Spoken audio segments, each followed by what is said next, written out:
Its true money is available to send out monthly checks on an ongoing basis, especially focused on the low income.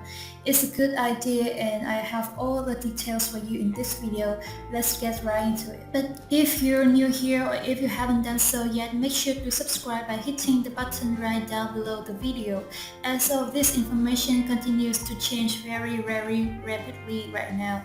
There's so much going on out there, all these ideas, proposals, amendments, announcements, reform packages, and so many other things that are being introduced, as well as discussed and floating around out there right now. Alright, so as we know, all across the country right now, these are the checks that are typically sent out on the state by state, county by county, or by city level.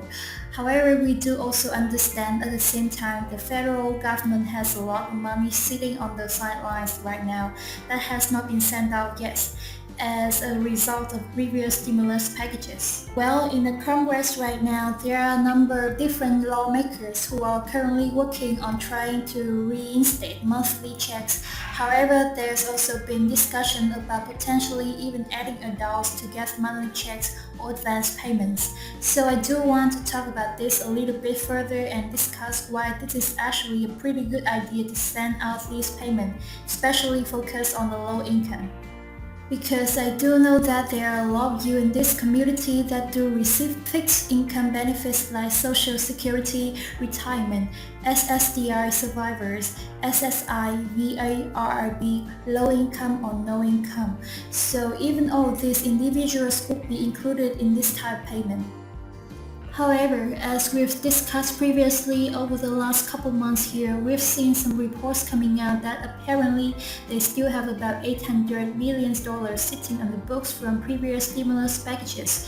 That is a ton of money, by the way. Just to put it into perspective, you might be wondering, okay, well, what can you really get for $800 billion?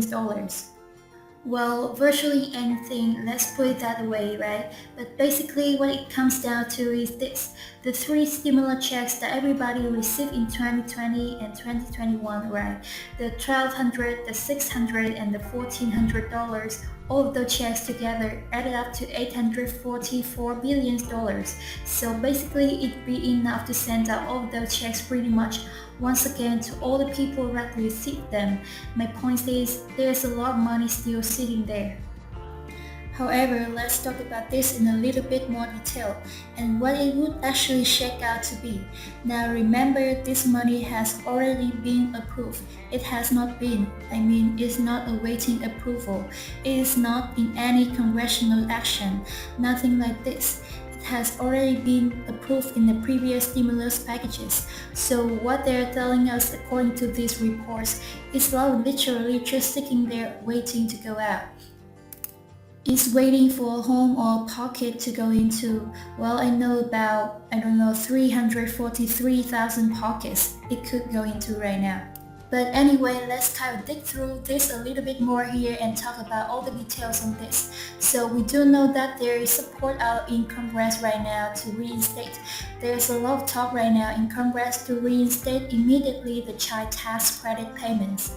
Now, I'm not going to talk about the child tax credit payments in this video, but rather I do want to use it as a reference point because Congress is so stuck on restarting these payments for these 36 to 38 million families.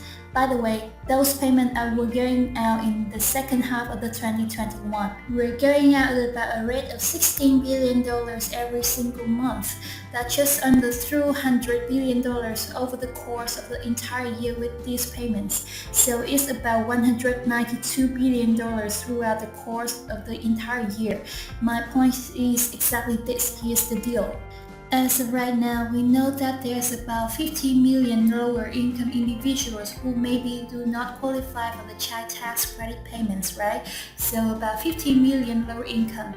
And this may include seniors, people with disability, elderly, Social Security, SSDI, SSI, VARRB. It can be include anybody, or maybe not even any of those beneficiaries, but rather just low income individuals. My point is there's about 15 million people right now who falls into those categories as in low income who could really use some ongoing monthly checks. Now let's leave the numbers out there. Remember those numbers I just gave you as far as the child tax credit payments that were going out to about 36 to 38 million families. However, the average payment was a little bit over $400 every single month, just averaged out because it was different for everybody based on the number of kids. So let's just say that these 50 million individuals were to get these payment checks ongoing. How could you think it really costs? Let's put it this way. If they were to send out $250 ongoing payment for 50 million beneficiaries, it would cost $12.5 billion each and every month. Well, that's quite a bit less. That's $3.5 billion less each and every month than what they were already spending on the child tax credit payments, right? Let's look at this on annualized basis now. $12.5 billion, which would actually include a $250 ongoing month checks for all of these 50 million beneficiaries or the low income. Whoever would fall into this category of being low income receiving these payments, it'd be $12.5 billion every single month. But over the course of the entire year, it would be $150 billion to send everybody, 50 million people, a $250 ongoing checks.